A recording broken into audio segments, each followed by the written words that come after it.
على رسوله الكريم أما بعد فقد قال الله تبارك وتعالى في القرآن المجيد والفرقان الحميد أعوذ بالله من الشيطان الرجيم بسم الله الرحمن الرحيم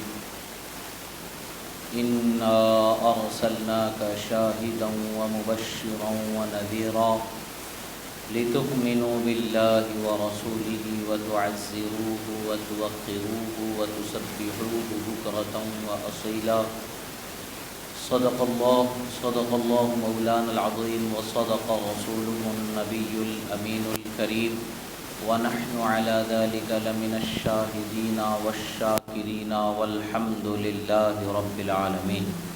ایک مرتبہ عقیدت و محبت کے ساتھ درود شریف کا نذرانہ پیش کریں۔ اللہم صلی علی سیدنا نبینا مولانا محمد عدد ما فی علم اللہ صلاۃ دائمۃ بدوام ملک اللہ وعلی آلہ واصحابہ اجمعین۔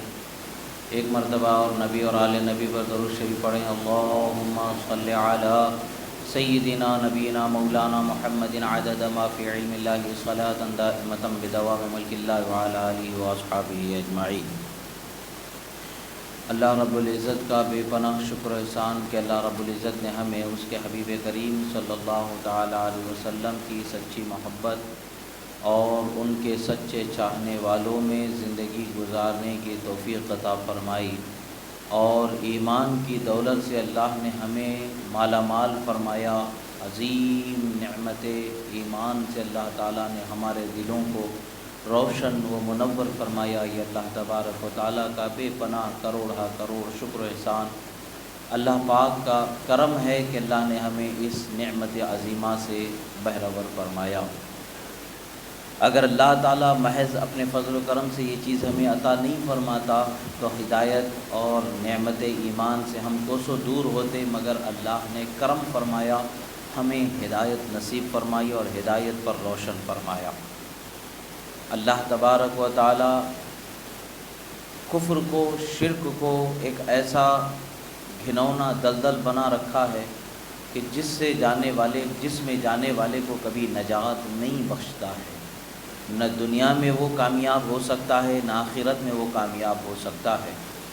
دنیا میں دولت اس کے ہاتھ میں آ جانا، کفر و شرک کے دلدل میں پھنسے ہوئے شخص کے ہاتھ میں دولت آ جانا اور ثروت آ جانا، مال و دولت، گھر زمین جائیداد آ جانا، یہ یقیناً اس کے لیے کامیابی کی علامت ہرگز نہیں ہے۔ کامیابی کی علامت وہ ہے کہ امیر ہے یا غریب ہے، اس سے مطلب نہیں ہے، خدا کی رحمت کے کتنا قریب ہے یہ اس سے مطلب ہے۔ رحمت کے قریب جو بندہ ہوگا وہ دنیا میں بھی غریب رہ کر کے بھی بے نیاز ہوگا، امیر سے زیادہ عزت و شان والا ہوگا، اور آخرت میں بھی عزت و شان والا ہوگا۔ اللہ تبارک و تعالی ہدایت جسے چاہتا ہے اسے عطا فرماتا ہے۔ بندے کی ذمہ داری ہے کہ اس ہدایت کو محفوظ رکھے اور دولت ہدایت پر قائم رکھے، اور اپنے آپ کو کفر و شرک کی ضلالت و دلدل سے دور رکھے تاکہ اللہ کی رحمت کا صحیح معنوں میں حقدار ہو سکے۔ اگر بندہ کفر و شرک کے دلدل میں پھنس جاتا ہے، خدا و رسول کی نافرمانی کے دلدل میں پھنس جاتا ہے، تو وہ بندہ دنیا میں بھی رسوا ہوتا ہے، آخرت میں بھی رسوا ہوتا ہے۔ اللہ رب العزت کے رسول اکرم صلی اللہ تعالی علیہ وسلم کی محبت ہر مومن پر فرض ہے۔ ان کی محبت کے بغیر انسان کا کوئی عمل قابل قبول ہو ہی نہیں سکتا۔ اللہ تبارک و تعالیٰ نے روشن ترین انداز میں قرآن مجید میں بیان فرما دیا، واضح طور پر اللہ تبارک و تعالیٰ نے قرآن پاک میں ارشاد فرما دیا۔ اللہ تعالیٰ نے اپنے حبیب کی شان کا اظہار فرماتے ہوئے ارشاد فرمایا کہ انا ارسلناک شاہدا ومبشرا ونذیرا، بے شک ہم نے تمہارے درمیان شاہد، مبشر اور نذیر رسول بنا کر کے بھیجا۔ شاہد یعنی گواہ، مبشر یعنی خوشخبری سنانے والا، نذیر یعنی اللہ کے عذاب سے ڈرانے والا۔ ہمارے ایمان پر گواہ اس کے رسول ہیں۔ رسول خدا ہی نے ہمیں جنت کی بشارت سنائی، رسول خدا ہی نے ہمیں جہنم کے عذاب سے ڈرایا، اور اللہ کی بنائی ہوئی مخلوقات اور عجائب کے بارے میں ہمیں بتایا۔ قرآن کو ہم تک پہنچایا، اللہ کے احکام کو ہم تک پہنچایا، ہمیں معلومات حاصل ہوئیں، ورنہ تو ہمیں کچھ معلوم نہیں ہوتا۔ ہم تو صرف ایک تصوراتی دنیا میں زندگی گزارتے، خیالی زندگی گزارتے۔ اگر اللہ کے رسول، اللہ کا کلام ہمارے لیے رہبری و رہنمائی نہ فرما دے، اللہ کا کلام ہمارے لیے رہبری اور رہنمائی ہے، اللہ کے رسول ان کی ذات ہمارے لیے رہبری اور رہنمائی والی ذات ہے۔ اللہ تبارک و تعالیٰ نے ہمارے لیے اس کے حبیب اور اس کے کلام کو ہدایت کا سرچشمہ بنایا۔ اللہ تبارک و تعالیٰ نے اسی کلام میں ارشاد فرمایا کہ ہم نے تمہارے درمیان اپنے رسول کو بھیجا جو تمہارے ایمان پر گواہ بھی ہیں اور تمہارے لیے بشارتیں سنانے والے ہیں، یعنی ایمان لانے پر کتنی نعمتیں ہیں، اللہ تعالیٰ کیسے بخشش فرماتا ہے، اللہ تعالیٰ کیسے جنتوں کے اعلیٰ مقامات بنایا ہے، اللہ تعالیٰ کے انعامات کیسے ہوتے ہیں، ان انعامات سے متعلق ہمیں خوشخبریاں، بشارتیں، بخششوں کے مژدہ سنانے والے اللہ کے رسول کو اللہ تعالیٰ نے بنایا۔ اور پھر ساتھ ہی ساتھ اللہ تبارک و تعالیٰ نے اس کے حبیب کو نذیر بھی بنایا ہے، یعنی اللہ کے عذاب کے ٹھکانوں سے ڈرانے والا، اللہ کی ناراضگی سے ڈرانے والا بھی بنایا ہے۔ ایک طرف خوشخبری سنانے والا بھی رسول ہے اور اسی رسول کو اللہ تعالیٰ نے اس کے عذاب سے ڈرانے والا بھی بنایا۔ اسی لیے اللہ تعالیٰ نے قرآن مجید میں ارشاد فرمایا مبشرا و نذیرا، میں نے تمہیں ایسے رسول تمہارے درمیان بھیجا جو تمہیں خوشخبریاں بھی سناتے ہیں اور اللہ کے عذاب سے ڈراتے ہیں، اللہ کی رحمت کا مژدہ بھی سناتے ہیں، اللہ کی رحمت کی بشارت بھی سناتے ہیں اور اللہ کے عذاب سے بھی ڈرانے والے ہیں۔ اب مقصد کیا ہے رسول کے بھیجے جانے کا؟ شاہد بنانے کا مقصد کیا ہے؟ بشارتیں سنانے کا مقصد کیا ہے؟ اللہ کے عذاب سے ڈرانے کا مقصد کیا ہے؟ مقصد کیا ہے؟ اللہ تعالیٰ فرماتا ہے لِتُؤْمِنُوا بِاللَّهِ وَرَسُولِهِ وَتُعَزِّرُوهُ وَتُوَقِّرُوهُ وَتُسَبِّحُوهُ بُكْرَةً وَأَصِيلًا، تاکہ تمہارے درمیان رسول کو بھیجا اس لیے گیا ہے تاکہ تم اللہ اور اس کے رسول پر ایمان لانے والے ہو جاؤ، یعنی ایمان والے ہو جاؤ۔ تو ایمان لانے کے لیے اللہ تعالیٰ نے ہمیں ایمان والا بنانے کے لیے اللہ تعالیٰ نے اپنے رسول صلی اللہ تعالیٰ علیہ وسلم کو ہمارے درمیان مبعوث فرمایا۔ الحمدللہ، اللہ کا شکر ہے کہ اللہ نے رسول کو بھی بھیجا اور اس رسول پر ایمان لانے والا اللہ تعالیٰ نے ہمیں بنایا۔ یہ اللہ کا اکرام ہے، یہ اللہ کا انعام ہے، یہ اللہ کا احسان ہے۔ اللہ کا شکر ہے کہ اللہ تبارک و تعالیٰ نے اس عظیم نعمت سے ہمیں مالا مال فرمایا۔ اب انسان کے لیے اللہ تبارک و تعالیٰ نے اس آیت مبارکہ میں جو بیان اللہ تعالیٰ نے اللہ کے بندوں کے لیے روشن ترین انداز میں واضح فرمایا، ان میں سے چند چیزیں ہیں جو آیت مبارکہ میں اللہ تعالیٰ نے خاص طور سے ہمارے لیے توجہ کا مرکز بنایا۔ ان توجہ کے مرکز بنائی ہوئی چیزوں میں سے آیت مبارکہ کی تشریحات میں سے ایک یہ ہے کہ اللہ تعالیٰ نے رسول کو کیسا بھیجا، کیسا بنا کر کے بھیجا، اللہ تعالیٰ نے ان کی شان و عظمت کا بیان فرمایا۔ پھر اللہ تعالیٰ فرماتا رسول کے بھیجے جانے کا مقصد کیا ہے، اس کو اللہ تعالیٰ نے بیان فرمایا اور فرمایا لِتُؤْمِنُوا بِاللَّهِ وَرَسُولِهِ، فرمایا تاکہ تم اللہ اور اس کے رسول پر ایمان لانے والے ہو جاؤ۔ اب یہاں پر ایمان لانے کے بعد ایمان والوں پر جو سب سے پہلا ذمہ، جو سب سے پہلے عزیمت جو بندوں پر اللہ تبارک و تعالیٰ لاگو فرما رہا ہے وہ کیا فرما رہا ہے؟ لِتُؤْمِنُوا بِاللَّهِ وَرَسُولِهِ وَتُعَزِّرُوهُ وَتُوَقِّرُوهُ وَتُسَبِّحُوهُ بُكْرَةً وَأَصِيلًا۔ یہ آیت مبارکہ میں اللہ نے بیان فرمائے کہ تاکہ تم اللہ اور اس کے رسول پر ایمان لانے والے ہو جاؤ، ایمان والے ہو جاؤ۔ اب ایمان لانے کے بعد جو سب سے اہم چیز ہے وَتُعَزِّرُوهُ وَتُوَقِّرُوهُ، تاکہ تم جس رسول پر ایمان لائے ہو اس رسول کی تعظیم و توقیر بجا لانے والے ہو جاؤ۔ اولاً تو اللہ تعالیٰ نے ایمان کے لیے ہمیں رسول کو بھیجا۔ جب ہم ایمان لائے تو صرف کیا ایمان لانے کا مطلب یہ ہے کہ لا الہ الا اللہ محمد الرسول اللہ کہہ دینا ہی یہ اس کا تقاضا پورا کرنا ہے؟ بے شک یہ تقاضا پورا کرنا ہماری زبان سے نکلے ہوئے جملے سے ہے، مگر ہم کیا حقیقت میں اس کے تقاضے کو پورا کر پائیں گے؟ یہ کب ہوگا؟ جب ہم یہ لا الہ الا اللہ محمد الرسول اللہ جو کہیں گے، رسول اللہ کی تمام تر شان و عظمت کا اقرار کرتے ہوئے کہیں گے، تب ہمارے لیے فائدہ مند ہے۔ ورنہ تو زمانہ رسالت میں منافق بھی اپنی جان بچانے کے لیے بہت سارے نے لا الہ الا اللہ محمد رسول اللہ پڑھ لیا تھا، اور آج کے زمانے میں بھی بہت سارے لوگ شادی بیاہ کے فائدے کے لیے زبان سے پڑھ لیتے ہیں، مگر دل میں ان کے ایمان اترتا نہیں ہے۔ یہ ایمان نہیں اترنا ان کے لیے دنیا میں تو کچھ چیزوں کے لیے امان کا ذریعہ بن سکتا ہے، کلمہ زبان سے پڑھ لینا، مگر آخرت میں ان کے لیے کوئی فائدہ دینے والا نہیں ہے۔ آخرت میں فائدہ تبھی ہوگا جب رسول اللہ کے تمام تر شان و شوکت کے، محبت و عظمت کے اعتراف کے ساتھ ہم محمد الرسول اللہ پڑھیں گے، تبھی ہمارے لیے فائدہ مند ہوگا، ورنہ تو فائدہ مند ہے ہی نہیں۔ رسول اللہ کے اوپر جو کلام کو اللہ نے نازل فرمایا، اپنا معزز ترین، موقر ترین، اہم ترین، اعلیٰ ترین کلام اللہ میں اللہ نے فیصلہ فرما دیا، وَتُعَزِّرُوهُ وَتُوَقِّرُوهُ، فرمایا تاکہ تم ایمان لانے کے بعد رسول اللہ کی خوب تعظیم کرو، خوب توقیر بجا لاؤ۔ یہاں پر تعزروہ توقروہ اللہ تبارک و تعالیٰ نے کثرت کے زیادہ تعظیم، زیادہ توقیر کا لیے جو استعمال کیا جانے والا صیغہ ہے عربی زبان میں، اللہ تعالیٰ نے اس صیغے کو اپنے کلام میں استعمال فرما کر کے دنیا والوں کو بتا دیا کہ تم جتنی بھی کرو گے کم ہی ہے، بلکہ تمہارے لیے ہے اتنا کہ تم رسول اللہ کی جتنا تم سے ہو سکے اتنا تعظیم و توقیر بجا لاتے رہو۔ اللہ تبارک و تعالیٰ کا یہ فرمان۔ اب پھر اس کے بعد میں اللہ تبارک و تعالیٰ فرماتا ہے وَتُسَبِّحُوهُ بُكْرَةً وَأَصِيلًا، پھر اپنے رب کی صبح و شام پاکی بیان کرتے ہوئے عبادت ادا کرتے رہو۔ آیت مبارکہ میں تین چیزیں صاف طور پر سمجھ میں آتی ہیں۔ اللہ اور اس کے رسول پر ایمان لانا، ایمان لانے کے بعد رسول اللہ کی خوب تعظیم و توقیر بجا لانا، اور پھر اللہ کی صبح شام جیسے اللہ نے ہم پر عبادتیں فرض فرمائی ہیں ان عبادتوں میں ہمارا وقت گزار دینا۔ پتہ کیا چلتا ہے؟ آیت مبارکہ میں عبادت پر اللہ تبارک و تعالیٰ نے مقدم محبت و تعظیم مصطفیٰ کو رکھا۔ پتہ چلتا ہے کہ عبادت اس وقت تک مقبول نہیں ہوگی جب تک کہ بندے کے دل میں محبت رسول نہیں پیدا ہوتی ہے، تعظیم رسول نہیں پیدا ہوتی ہے، توقیر رسول نہیں پیدا ہوتی ہے۔ اللہ تبارک و تعالیٰ نے اپنے حبیب کی شان و عظمت کا خوب بیان فرمایا۔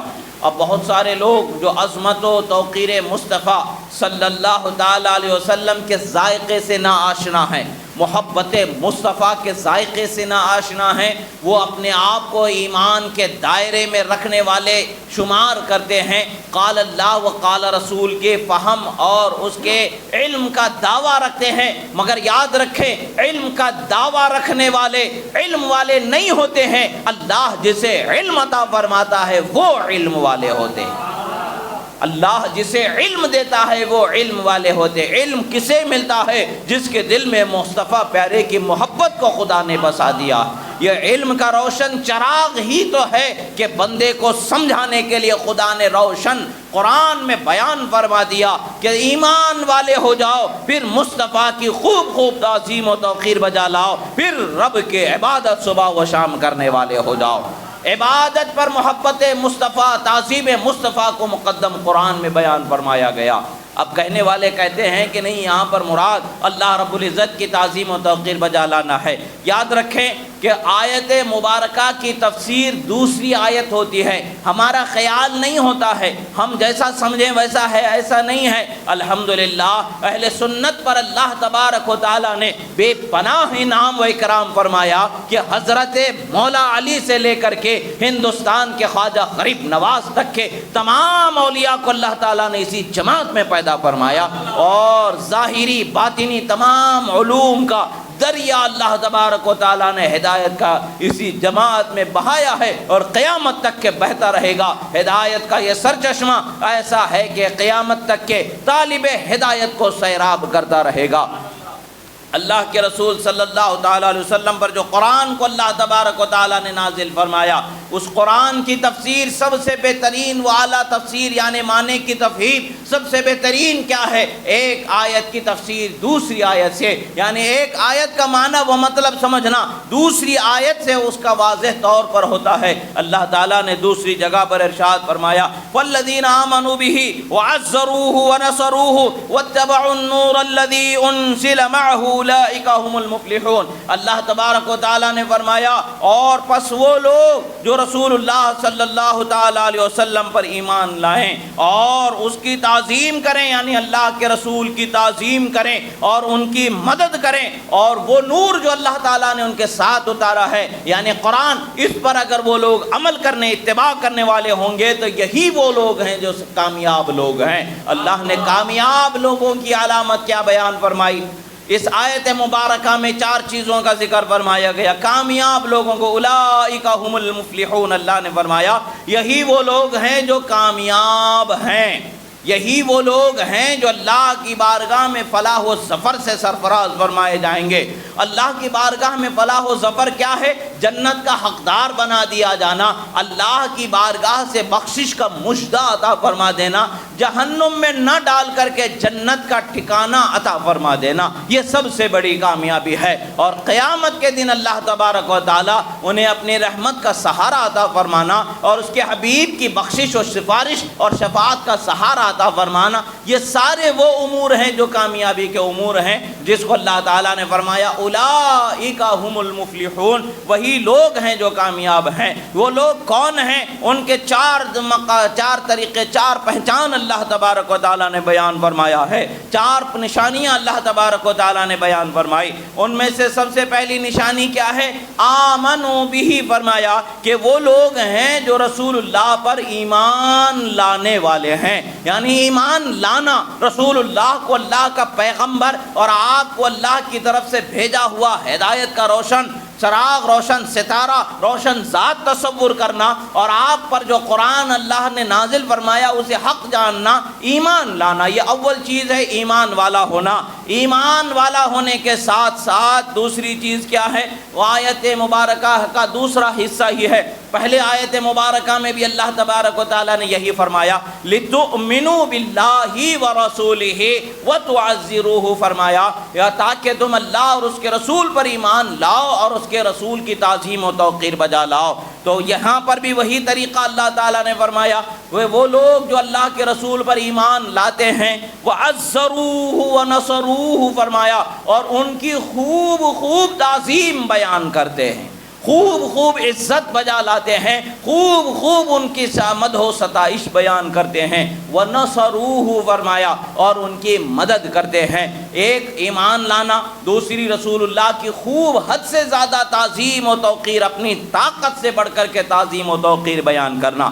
حد سے زیادہ مطلب ذات مصطفیٰ کو ذات پروردگار کے برابر، خدا کے برابر ٹھہرا دینا معاذ اللہ، یہ نہیں ہے، بلکہ اللہ کی ذات حد سے اور احاطے سے پاک ہے۔ اللہ تبارک و تعالی ان تمام تصورات سے پاک ہے۔ ہمارا اہل سنت کا یہی نظریہ ہے، بعد از خدا بزرگ تو ہی القصہ مختصر، یعنی ہم یہی کہتے ہیں کہ خدا کے بعد اگر کوئی مقام و مرتبے والا ہے وہ ذات مصطفیٰ صلی اللہ تعالی علیہ وسلم ہے، آپ ہی کی ذات ہے۔ یہ ہمارا عقیدہ و نظریہ ہے الحمدللہ۔ اب رسول اللہ صلی اللہ تعالی علیہ وسلم کے ایمان لانا، اب اس کے بعد آپ کی خوب خوب تعظیم بجا لانا اور پھر آپ کی مدد کرنا، یعنی آپ جس چیز کا حکم دیں اس چیز پر عمل کرنا۔ آپ اگر آواز لگائیں کہیں کہ اے ایمان والو اٹھو اللہ کے دین کے حفاظت کے لیے اپنی جانوں کا نذرانہ پیش کرو، تو اپنی جان پیش کر دینا،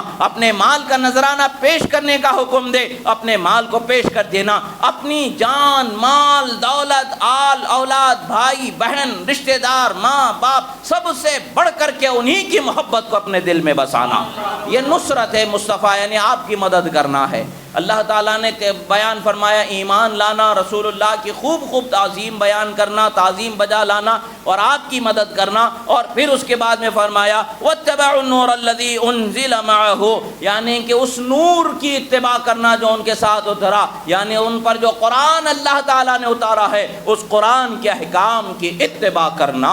یہ 4 چیزیں اللہ تعالیٰ نے بیان فرمایا کامیاب انسان کی۔ جو بندے میں یہ کامیابی کی علامتیں ہوں گی وہی بندہ آخرت میں کامیاب ہوگا۔ اگر کسی کے پاس ان 4 چیزوں میں سے ایک چیز بھی کمی ہے تو وہ کامیاب نہیں ہو سکتا ہے۔ اللہ تبارک و تعالیٰ نے کامیاب لوگوں کی 4 علامتیں، ان علامتوں میں سے ایک تو ایمان، دوسری عظمت و توقیر مصطفیٰ کا خوب خوب بجا لانا، الحمدللہ اہل سنت کے حصے میں اللہ تعالیٰ نے یہ چیزیں بے حد عطا فرمائی ہے۔ اب امام جلال الدین سیوطی علیہ الرحمت والرضوان ارشاد فرماتے ہیں وَتُعَزِّرُوهُ وَتُوَقِّرُوهُ، آیت مبارکہ کی تفسیر میں ارشاد فرماتے ہیں کہ سرکار مدینہ صلی اللہ تعالیٰ علیہ وسلم کی تعظیم و توقیر بجا لانے والے معاملات اور اعمال میں سے ایک عمل آج کے زمانے میں جو لوگوں کے دلوں میں مصطفیٰ کی محبت کو اتارنے کے لیے، مصطفیٰ پیارے صلی اللہ علیہ وسلم کی شان و عظمت کو بیان کرنے کے لیے،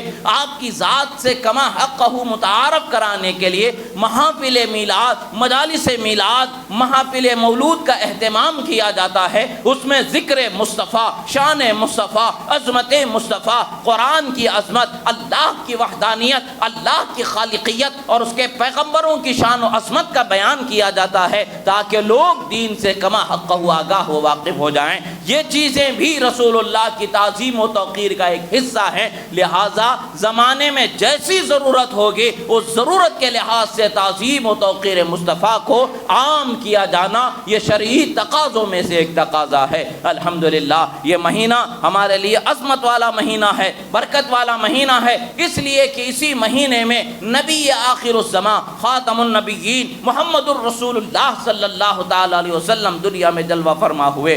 رسول اللہ صلی اللہ تعالیٰ علیہ وسلم کی شان و عظمت کو اللہ تبارک و تعالیٰ نے قرآن مجید میں بڑی عظمت کے ساتھ بیان فرمایا ہے اور رسول اللہ کی تعظیم کو فرض عین قرار دیا ہے۔ رسول اللہ کی تعظیم کرنا یہ ایمان کے تقاضوں میں سے اہم تقاضا ہے۔ اگر کوئی رسول اللہ کی شان تو بہت بلند و بالا ہے، آپ کے جوتے مبارکہ کے ساتھ بھی اگر کوئی توہین کرتا ہے تو وہ دائرہ اسلام سے نکال دیا جاتا ہے۔ اس کو کوئی نکالے نہ نکالے وہ خود ہی نکل جائے گا، اسلام سے اس کا کوئی تعلق نہیں بچے گا۔ پتہ کیا چلتا ہے؟ اللہ تبارک و تعالیٰ نے اس کے حبیب صلی اللہ علیہ وسلم کی محبت کو جانے ایمان بنایا ہے۔ آپ سے محبت کرنے والا، آپ کی تعظیم کرنے والا، آپ کی شان و عظمت کو بیان کرنے والا ہی صحیح معنوں میں پکا مومن و مسلمان ہو سکتا ہے۔ اللہ کے رسول صلی اللہ تعالیٰ علیہ وسلم پر اللہ نے قرآن مجید نازل فرمایا۔ بنو تمیم کے لوگ رسول اللہ صلی اللہ تعالیٰ علیہ وسلم کی خدمت میں حاضر ہوئے۔ وہ لوگ ایمان لانے کے لیے وفد بن کر کے جماعت در جماعت رسول اللہ صلی اللہ علیہ وسلم کی خدمت میں حاضر ہوا کرتے تھے۔ وہ زمانہ تھا وفود کا، رسول اللہ کی خدمت میں حاضر ہونے کا۔ ایک دور ایسا آیا کہ لوگ جماعت در جماعت رسول اللہ کی خدمت میں حاضر ہوتے تھے، اسلام قبول کرتے تھے اور دین کی کچھ باتیں سیکھتے تھے، کچھ اپنوں کو سکھانے کے لیے چھوڑتے تھے یا کسی سیکھے ہوئے کو اپنے پاس لے جاتے تھے دین کے سیکھنے کے لیے، ان کے معاملات کو پورا کرنے کے لیے۔ بہرحال وہ دین کو سیکھنے کے لیے، دین کو حاصل کرنے کے لیے جب رسول اللہ صلی اللہ تعالیٰ علیہ وسلم کے خدمت میں حاضر ہوئے، اللہ تبارک و تعالیٰ نے صحابہ کرام کو خدمت مصطفیٰ کی کیسے تعظیم و تلقین بیان فرمائی، رسول اللہ کی کیسے شان ہے، کیسے تعظیم کرنی چاہیے، اللہ کے رسول کی کیسی عظمت ہے اللہ کے نزدیک، اس کو بتایا اللہ تعالیٰ نے قرآن مجید میں۔ اللہ کے رسول کے شان و عظمت کا بیان جو حدیث قدسی میں اللہ تعالیٰ فرماتا ہے، خلقت الخلق لأعرفهم کرامتک ومنزلتک عندی لولاک لما خلقت الدنیا۔ یہی فرمایا کہ میں نے تمام مخلوق کو اسی لیے پیدا فرمایا اے حبیب کہ آپ کا مقام و مرتبہ میرے نزدیک کتنا بلند و بالا ہے دکھا دیا جائے، ورنہ تو میں کسی کو نہیں پیدا فرماتا۔ یہ اللہ کا فرمان ہمیں بتا رہا ہے۔ اللہ تعالیٰ قرآن مجید میں ارشاد فرماتا ہے، یا ایھا الذین آمنوا لا ترفعوا اصواتکم فوق صوت النبی۔ اللہ تعالیٰ فرماتا ہے اے ایمان والو، ایمان کا تقاضا تو مکمل ہو گیا ہے، ایمان کے بعد جو سب سے اہم تقاضا ہے کیا ہے؟ وَتُعَزِّرُوهُ وَتُوَقِّرُوهُ وَعَزَّرُوهُ وَنَصَرُوهُ، جو آیات مبارکہ ہمیں بتا رہی ہیں۔ ایمان کے بعد رسول اللہ کی تعظیم سب سے اہم تقاضا ہے، سب سے عظمت والا تقاضا یہی ہے کہ رسول اللہ کی تعظیم و توقیر بیان کی جائے اور بجا لائی جائے۔ اور اللہ تعالیٰ اسی کی طرف فرما رہا ہے، یا ایھا الذین آمنوا، اے ایمان والو، لا ترفعوا اصواتکم فوق صوت النبی، نبی کی آواز پر اپنی آواز کو ہرگز بلند نہیں فرمانا۔ اللہ تعالیٰ نے صحابہ کو تلقین فرمائی، طریقہ سکھایا، ادب بارگاہ مصطفیٰ کا کیسے کیا جانا ہے وہ سکھایا۔ فرمایا آواز کو بلند نہیں کرنا، یہ میرے حبیب کی بارگاہ ہے، یہ رحمت للعالمین کی بارگاہ ہے، یہ شفیع المذنبین کی بارگاہ ہے، یہ سید المرسلین کی بارگاہ ہے، یہ صاحب قرآن مبین کی بارگاہ ہے۔ یہی وہ ہے جن کے لیے سب کچھ میں نے پیدا فرمایا۔ وہ جو نہ تھے تو کچھ نہ تھا، وہ جو نہ ہو تو کچھ نہ ہو، جان ہے وہ جہان کی، جان ہے تو جہان ہے۔ رسول اللہ صلی اللہ علیہ وسلم کی شان و عظمت کا بیان۔ اللہ تعالیٰ نے فرمایا آواز کو نہیں بلند کر سکتے۔ پھر فرمایا اگر خدا نہ خواستہ تم سے ایسا ہو جائے، وَلَا تَجْهَرُوا لَهُ بِالْقَوْلِ كَجَهْرِ بَعْضِكُمْ لِبَعْضٍ، فرماتا ہے اللہ تعالیٰ کہ اور اپنے آواز کو جیسے آپس میں ایک دوسرے کے ساتھ مزاحیہ انداز میں یا حدود و مراتب کا لحاظ کیے بغیر دوستانہ ماحول میں جیسے آپس میں ایک دوسرے کے ساتھ دوستانہ انداز میں ایک دوسرے کو بلاتے پکارتے ہو، اس طریقے کے ساتھ نہیں بلا سکتے، بلکہ ادب و تعظیم کا طریقہ ہی روا رکھنا ہے تمہارے لیے۔ فرماتا اگر تم آپس میں جیسے مزاحیہ انداز میں اور ادب اور حفظ مراتب کا لحاظ کیے بغیر جو آپسی گفتگو ہوتی ہے، ایسے ہی اگر تم آپس میں گفتگو کرو گے، ایک دوسرے پر جیسے چیخنا چلانا کرتے ہو، کسی سے محبت ہے تو اسے ڈانٹ کے بلاتے ہو، چیخ کے پکارتے ہو، جو آپس کا حفظ مراتب درجے کا لحاظ کیے بغیر جو آپس میں ایک دوسرے کے ساتھ گفتگو کرنے کا انداز ہے، اس انداز سے تم رسول اللہ کے ساتھ مخاطب نہیں ہو سکتے، رسول اللہ سے تم اس انداز سے گفتگو نہیں کر سکتے۔ اللہ تعالیٰ فرماتا ہے اگر تم ایسا کرو گے کہ اللہ تعالیٰ فرماتے ان تحبط اعمالکم وانتم لا تشعرون، فرمایا اگر تم ایسا کرو گے تو تمہارے سارے جو عمل ہیں نیک سب برباد ہو جائیں گے اور تمہیں پتہ بھی نہیں چلے گا۔ اللہ کا یہ فرمان کیا بتاتا ہے کہ رسول اللہ کی بارگاہ کا ادب اور احترام یہ اللہ کو غایت درجہ محبوب ہے، غایت درجہ مقصود ہے، غایت درجہ پسند ہے۔ اسی پر ہمارے نجات کا مدار اللہ تبارک و تعالیٰ نے رکھا ہے۔ عمل کا برباد ہو جانا مطلب کیا ہے؟ ہماری نجات نہیں ہے۔ عمل کا برباد نہیں ہونا مطلب ہماری نجات ہے۔ عمل کا برباد نہیں ہونا کس چیز پر موقوف اللہ نے رکھا ہے؟ بارگاہ مصطفیٰ کا ادب و لحاظ کرنے پر اللہ نے رکھا ہے۔ جو بارگاہ مصطفیٰ کا ادب و لحاظ رکھے گا اللہ تعالیٰ اس کے اعمال کو برباد نہیں کرے گا۔ اس کے اعمال جب برباد نہیں ہوں گے تو کامیاب لوگوں میں اس کا شمار ہوگا۔ پھر اللہ تعالیٰ فرماتا ہے ان الذین یغضون اصواتهم عند رسول اللہ اولئک الذین امتحن اللہ۔ اللہ تعالیٰ نے فرمایا ہے کہ وہ لوگ جو رسول اللہ کی بارگاہ میں اپنی آوازوں کو نیچے رکھ کے گفتگو کرتے ہیں، اللہ تعالیٰ نے ان کے دلوں کو آزما لیا ہے۔ ایمان و تقوی کے لیے ان کے دلوں کو اللہ تبارک و تعالیٰ نے آزما لیا ہے۔ ان کے لیے مغفرت ہے، ان کے لیے اجر عظیم کی بشارت ہے۔ اللہ تعالیٰ نے ارشاد فرمایا لوگوں کو ادب سکھایا ہے، رسول اللہ کی بارگاہ کا رسول اللہ کا ادب سکھایا ہے۔ قرآن تمام جہانوں کے لیے، تمام کائنات کے جتنے بھی اللہ کے بندے ہیں سب کے لیے ہدایت و رحمت کا روشن چراغ اللہ نے بنایا ہے۔ اسی کلام میں اللہ تبارک و تعالیٰ نے یہ تمام چیزوں کو واضح ترین طور پر بیان فرما دیا۔ پھر اللہ تبارک و تعالیٰ ایک جگہ فرماتا ہے ان الذین ینادونک من وراء الحجرات اکثرهم لا یعقلون۔ اللہ تعالیٰ فرماتا ہے جب بنو تمیم کے لوگ آئے رسول اللہ کے حجرے مبارکہ کے پاس آئے، وہ دوپہر کا وقت تھا، رسول اللہ کی عادت کریمہ تھی کہ ظہر بعد کچھ دیر کے لیے آپ قیل اللہ فرماتے تھے، کچھ دیر آپ بستر استراحت پر آرام فرماتے تھے، بستر کو بھی شان و شوکت بخشتے تھے اور آپ اپنے گھر والوں کے لیے بھی راحت کے اسباب مہیا فرماتے۔ بہرحال اس وقت پر سرکار اپنے حجرے مبارکہ میں محو استراحت یا محو آرام ہوتے تھے تو لوگ دروازے پر آئے اور پکارنے لگے، آپس میں ایک دوسرے کو جیسے پکارتے ہیں نام لے کر کے رسول اللہ کو پکارنے لگے۔ اللہ تبارک و تعالیٰ نے ان کے اس طریقے کو ناپسند فرمایا۔ اللہ تعالیٰ نے فرمایا کہ وہ لوگ بے شک وہ لوگ جو حجروں کے باہر کھڑے ہو کر کے آپ کو پکار رہے ہیں ان میں سے بہت سارے لوگ کم عقل ہیں، جانتے نہیں ہیں آپ کا مقام و مرتبہ۔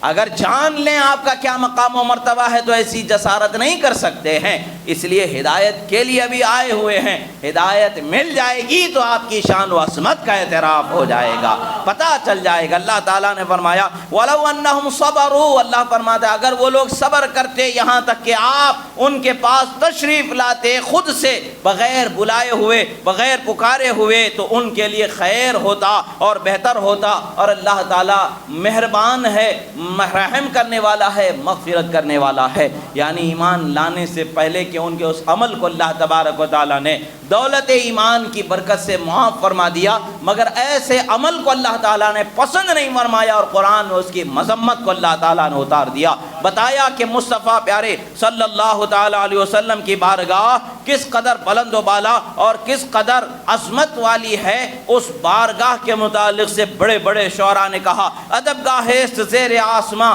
ز عرش نازک ترین جا، جو نفس گم کردہ می آیت جنید و بایزید اینجا، فرمایا کہ تمام عالم میں عرش سے زیادہ نازک تر کوئی بارگاہ ہے، کوئی مقام ہے تو یہ بارگاہ مصطفیٰ صلی اللہ علیہ وسلم ہے۔ حضرت جنید بغدادی، حضرت بایزید بسطامی رحمہم اللہ تعالی، یہ کابر اولیاء کرام جو سید الطائفہ، سید الطائفتین ہیں، اپنے وقت کے عظیم اولیاء کرام جب بارگاہ مصطفیٰ میں حاضر ہوتے تو سانس تک لینا انہیں گوارا نہیں ہوتا، سانس کی بھی آواز بلند ہو جائے انہیں منظور نہیں ہے۔ نفس گم کردہ می آیت، یعنی وہ اپنی سانسوں کو بھلا کر کے اس جگہ پر پہنچتے ہیں، یعنی اس کی آواز بھی، سانس کی آواز بھی تیز چلنا، بلند ہونا انہیں پسند نہیں ہے۔ یہ اللہ کے محبوب بندوں کے ادب کا طریقہ ہے کہ بارگاہ مصطفیٰ کا کیسا ادب رکھا کرتے۔ الحمدللہ اللہ تعالیٰ نے ہمیں اس ادب کے سلیقے کو عطا فرمایا ہے، ادب کرنے والوں کی زندگی کو ہمارے لیے نمونہ بنایا ہے۔ سلف صالحین، اولیاء کاملین، شہداء، صدیقین کی زندگی کو اللہ تبارک و تعالیٰ نے ہمارے لیے درس بنایا ہے۔ درس اسلاف یہ ہے، ہمارے اسلاف کی زندگی ہمارے لیے درس ہے۔ اللہ تعالیٰ نے ان کے عمل کو ہمارے لیے اسوہ بنایا ہے۔